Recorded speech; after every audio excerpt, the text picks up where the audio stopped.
Any other cars that stand out in your mind?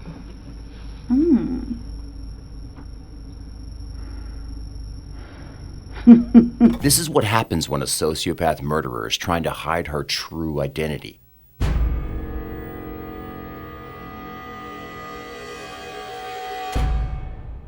Welcome to Crime Psych, where we go inside the minds of the most gruesome criminals. Today's case is an unusual one. It begins with a love story. Well, not quite. In 1978, Stephanie Lazarus enrolled at UCLA. She was an avid athlete, and so was her dorm buddy, John Ruetten. He studied mechanical engineering, and she studied political science. They would spend their nights studying together and their days practicing their favorite sports. Soon enough, the two started dating, and for Stephanie, it felt like it was meant to be. However, anyone watching this from the outside would have seen that this was more of an obsession than real love. Stephanie would steal John's clothes when he showered, and she would take pictures of him naked when he slept. For John, it was an entirely different story. According to him, he and Stephanie had intercourse 20 to 30 times between 1981 and 1984. But their relationship was never more than, in his own words, necking and fooling around. As you can imagine, John broke up with Stephanie. No relationship can survive when the parties involved have such diverging views. Stephanie joined the LAPD and did well as a police officer, but she never got over John. In 1985, she wrote to John's mother, "I'm truly in love with John, and the past year has really torn me up. I wish it didn't end the way it did, and I don't think I'll ever understand his decision." Still believing something could be reignited, Stephanie threw John a surprise party for his 25th birthday. That's when she found out he was seriously involved with another woman, nurse director Sherry Rasmussen. Within a few months, she also learned that John and Sherry were about to get married. This didn't sit well with Stephanie. In fact, she lost the will to work and fell into a deep depression. Then she made a decision. If I can't have John, no one else will. Those are the words that she said to Sherry after dropping by unannounced at her office. She also visited John and Sherry's flat, asking John to do random things for her, such as waxing her skis. Sherry felt uneasy about this, to say the least. She repeatedly asked John to get some boundaries between him and Stephanie. However, John insisted that they were nothing but friends and that there was no need to do that. But that was a big mistake. Stephanie would stalk Sherry on the street and at her hospital and would even threaten her whenever she would see her. Sherry was truly afraid of her, but John didn't see this. John and Sherry got married in November 1985. By now, Stephanie had a plan. On the morning of February 24th, 1986, John left for work while Sherry stayed at home calling in sick. John couldn't get through to Sherry all day, and when he got home, he noticed the garage door open, Sherry's car missing, and glass everywhere.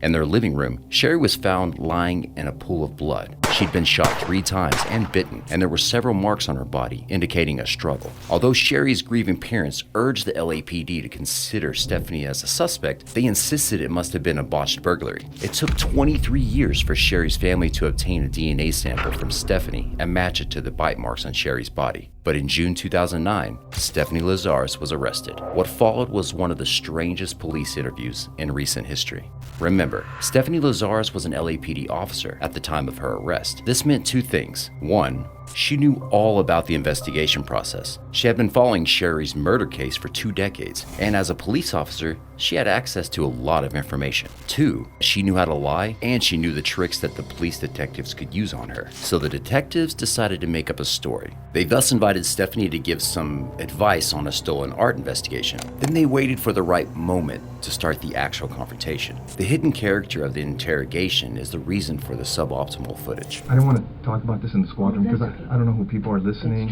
And if we go to my side, everybody's always wondering what everybody else is doing. No problem. Okay. The real reason Stephanie is inside an interrogation room is she had to give up her gun when entering. Before diving into the stolen art topic, the detectives asked Stephanie, just to clear a thing from her past, if she knew John Ruetten. John Ruetten? Ruetten. The pause she makes there is, according to the psychiatrist analyzing the interrogation, 4 times longer than it should have been. Even when the detectives deliberate mispronunciation, her deceptive nature has already begun to emerge. 2 minutes into the investigation, Stephanie becomes anxious and asks why she's being questioned about her relationship with John. The detectives say it's about his wife's murder and ask Stephanie if she knew Sherry at all. God, I don't know. Do you know who she was or anything? Well, let me think. God, it's been a long time ago. I may have met her. Stephanie keeps insisting that this was a long time ago and she hardly remembers a thing. She's being overly cautious because she is a cop, so she knows what suspicious behaviors are like. From this point on, watch out for her overly loud macro expressions. Facial expressions are classified into two categories: micro for minimal facial expressions and macro for more apparent facial expressions. A person who is used to macro expressions openly laughs, and usually their emotions are written on their face. Everything they feel or experience, they make it crystal clear. Here, Stephanie is trying to mask her actual psychological responses behind her macro expressions. For example, watch her reaction as the detective asks her about dating John. And let me ask you, you said you dated John. How long did you guys date? I mean, well, are you guys, is this something, I mean, you said I was going to interview somebody about art and how you guys are... Here's I mean... Stephanie, here's the situation. It's basically, we knew that this, when we saw this in this chrono, that maybe, there was some relationship there. That's what the chrono seemed to indicate. By now, Stephanie knows something was off. In fact, she had this expression just before the cops asked her about dating John. She is now in fight or flight mode, and she is breathing heavily. But she keeps her sassy, humorous attitude as she asks the cops what's going on. This is because she knows suspicious people ignore confrontation, whereas innocent ones confront and clarify situations like this. As the detectives assure Stephanie that they're still on her side and they just want to clarify this matter in private, she keeps saying, "Okay, that's okay." And we didn't want to come up to you at your desk and ask those kinds of questions or do anything. You know how up there people can see what's going on if you go into an interview room or people are in there getting supplies. Okay. So we wanted to afford you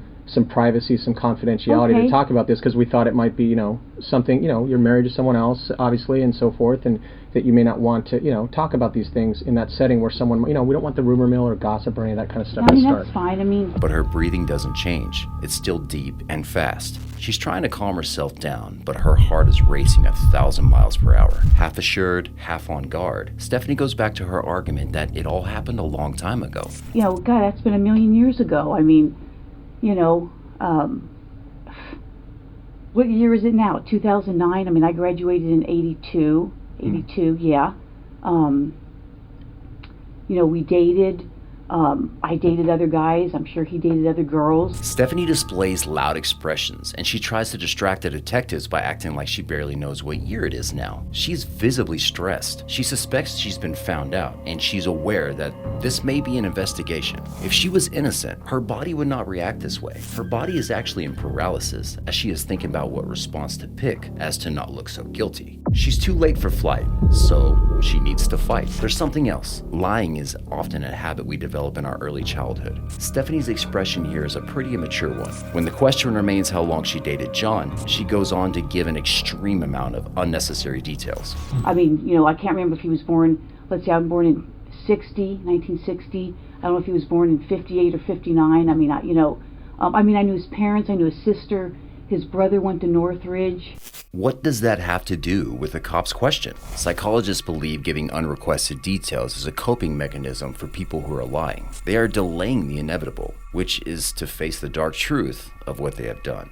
Meanwhile, Stephanie's cheeks are getting even more flushed. She can probably hear herself say all these things about John when 4 minutes before she acted like she barely remembered his name. During the next few minutes, Stephanie tries to maintain eye contact. Common knowledge about a liar is that they look down. So Stephanie tries to do the opposite in order to establish trust. But the excess of it that you see is not the right choice. She's obviously struggling not to blink. Her mind is set on a goal, and that is the fight response we were talking about. When she confronts the detectives again about all the questions, they don't assure her anymore. They simply ask her about her relationship with John. Notice how fixed and sparkling her eyes are, and how red her cheeks gets as she talks about it. It was kind of a weird relationship. We dated. I can't say that he was my boyfriend. I don't know that he would consider me his girlfriend. We dated. We did things. I played sports in college. He played basketball. His brother played basketball.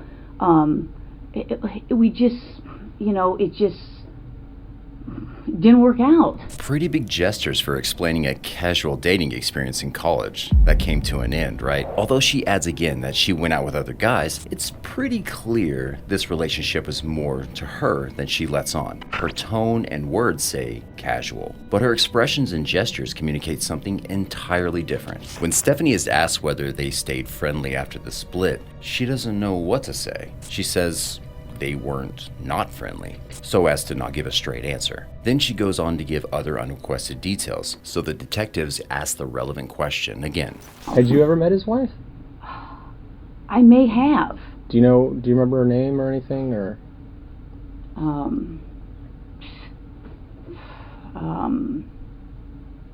Stephanie looks reflective after the cops' first two questions, as if she doesn't remember, but she's trying to. Then she hears the third question. For what she did for a living, or where she worked, or anything about her? Her expression changes. Incredibly, this is her actual state of reflection, her genuine face, as she doesn't remember what Sherry did for a living. For the first two questions, she knew the answers perfectly well. She was trying to act like she didn't, as to preserve her story that it was all a long time ago and it was all foggy. Her face stays bright red throughout the whole process, and there's a deeper reason behind this. Cheeks flushed because of shame. Stephanie is unconsciously repressing her shame and guilt, and all the while, memories of what she has done are playing in her mind. So on one hand, she is fighting her values, her moral compass, and the fact that she knows very well what she did was wrong. She is fighting her shame responses because she wants to escape the detective's grip and come out as innocent. It's very likely the entire reason she behaves like this stretches out into a mishap in her childhood. Oftentimes with criminals, it's not about a person or another. It's about defying values, society, and norms, and sometimes it's about being accepted.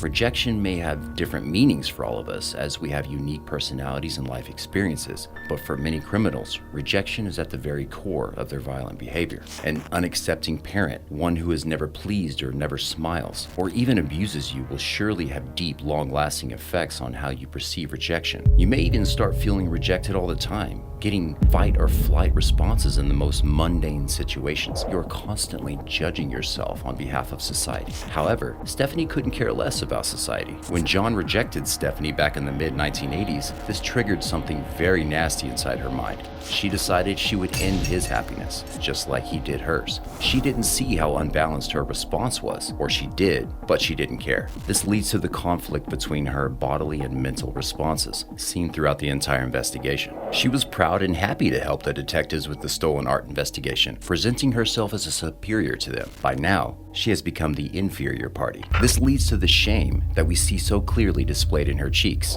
10 minutes into the interrogation, Stephanie is stammering and answering questions with the same loud mimics and gestures, shrugging excessively and showing childish expressions instead of answering the questions. Man, I can't remember how he said he met her. I mean, it's been so long ago. Well, let me ask you, did you go to their wedding, No, I didn't go to their wedding. No, I did not go to their wedding. I couldn't even tell you what year he got married. I mean, it's been a million years ago. For the third time, Stephanie confronts the cops about asking all these questions, this time playing the casual dating card. Again, I mean, what... I don't understand why you're talking about some guy I dated a million years ago. Well, do you know what happened to his wife? Watch Stephanie's response. Yeah, I know she got killed. Notice the terror on her face. She had to finally say out loud the harsh reality of Sherry's fate after 2 decades of silence. She is finally owning up to the fact that she might not actually get away with murder forever. As a cop and married woman, she was likely very adamant that she would never get caught. What did you hear about that?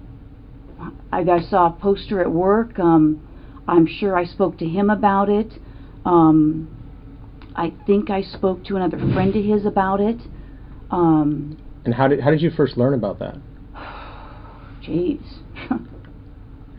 Someone could have called me. I could have heard it at work. She plays the million years ago defense card. A minute later, the detectives ask Stephanie if things were okay between her and Sherry before her death. She knows they weren't. 8 separate witnesses testified that there were serious altercations between the two after Stephanie visited Sherry at the hospital where she worked. Once, she even had to be escorted off the premises by security guards. Yet, Stephanie looks as if she can't even remember how things were between her and Sherry. I don't know. I mean, it's been so many years. I mean, uncomfortable. I mean, I can't even remember if we had a conversation. I mean, we may have. I may have seen her at his apartment. Did you notice how she said she was uncomfortable? She's finally beginning to drop the act and accept that there is no escape. Observe how she repeatedly says, I mean. She touches various parts of her body. These are soothing tactics meant for us to calm ourselves down in difficult situations. For example, if someone asks you about a tough day at work, think about how many times you touch your face or repeat words while telling the story. That's what I'm reading, is that you guys have problems with each other and words are being exchanged, and it's all relating to John. You know what? I can't say. You can't say? No, that doesn't even ring a bell. So, I mean, it seemed like, yeah, you would recall something if somebody's going off on you, right? I would think. Here, Stephanie is cognitively overloaded and completely unable to express herself normally anymore. As the detectives let her talk about marginal topics like cars and family, they delve into Stephanie's relationship with her parents. When it comes to her father, her macro expressions become interesting. Yeah, but I don't really have much of a relationship with my dad. So I couldn't tell you where he lives if you want to know. She presses her lips against each other, and she is clearly sensitive, on guard about the topic. Is this perhaps her rejection trigger? Minutes later, she shows another strange expression. This can be seen as a reflection of what goes on inside her mind during the whole interrogation. She's been lying for over an hour. Her brain wants to escape this. This is the flight response. She disguises the internal screams with moments of laughter. But who laughs in the face of a murder case or a stressful interrogation? Stephanie often smiles, laughs, and overreacts with huge mimics and gestures. She shows no remorse either. There are clear signs of abnormal behavior and, of course, signs of guilt. The only time she becomes calm is when she truthfully answers where John lived. On Roscoe. Okay. Yeah, Roscoe and east or west of DeSoto, either east or west of DeSoto. Do you know where he moved after? Did he move after he got married, or do you know? Or Then, notice how she changes back to stressed and deceiving right afterward. Oh, I'm sure he did. Did you know where he was living, or? Somewhere in the valley? Did you ever visit him and his wife? No. Throughout the first hour and a bit of the interrogation, Stephanie oscillated between acting like she doesn't remember anything and confronting the cops about interrogating her. But the detectives know what they're doing. They're adding more and more pressure to lead Stephanie to a confession. You're right. I mean, if you guys are claiming that I'm a suspect, then, I got a problem with that. Okay. Okay? So, if you're doing this as an interrogation, you're saying, hey, I'm a suspect. Well, now I got a problem with, now you're accusing me of this? Is that what you're saying? We're trying to figure out what happened, Stephanie. The detectives tell Stephanie she's free to go if she is feeling uncomfortable, and she isn't under arrest. Still, she remains inside the interrogation room, desperate to not look guilty. The cops maintain a calm tone and explain that there are new developments in the case. The thing is, detectives did what they could at that time on the crime scene, okay? And the burglary thing you're talking about, that is an angle that they looked at. I go, but now we're looking at everything else on the case, because nobody was ever arrested on the case. I don't know that or not. Stephanie's response is definitely a strange one. She's concerned, so the detectives drop the big question. If we asked you for a DNA swab, would you be willing to give us one? Maybe. Because now Because I'm thinking I probably need to talk to a lawyer. Okay.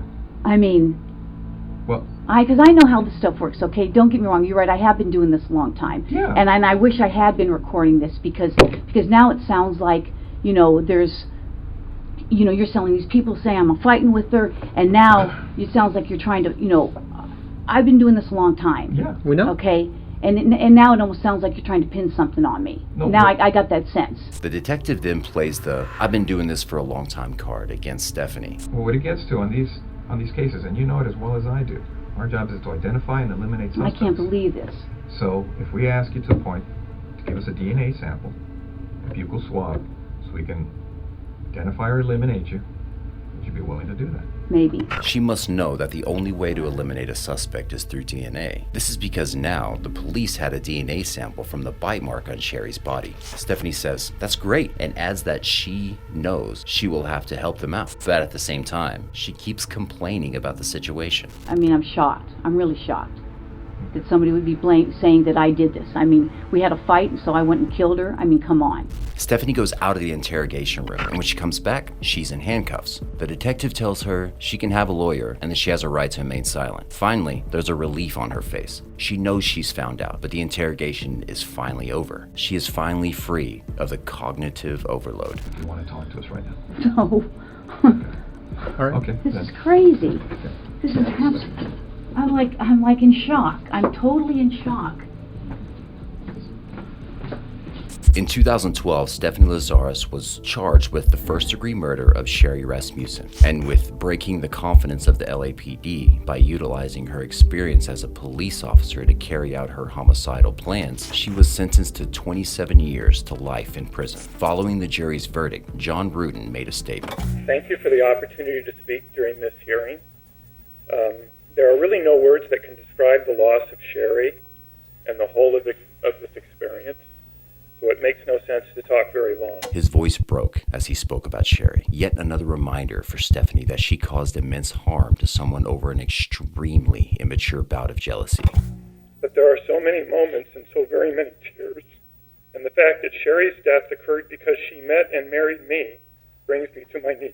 See Stephanie's expression during the statement. This doesn't look like remorse. If anything, it looks like Stephanie has a long way to go before she develops any emotional maturity and owns up to her horrific deed. Hey, thanks for watching. Make sure you hit the like button and subscribe to our channel for more. Till next time.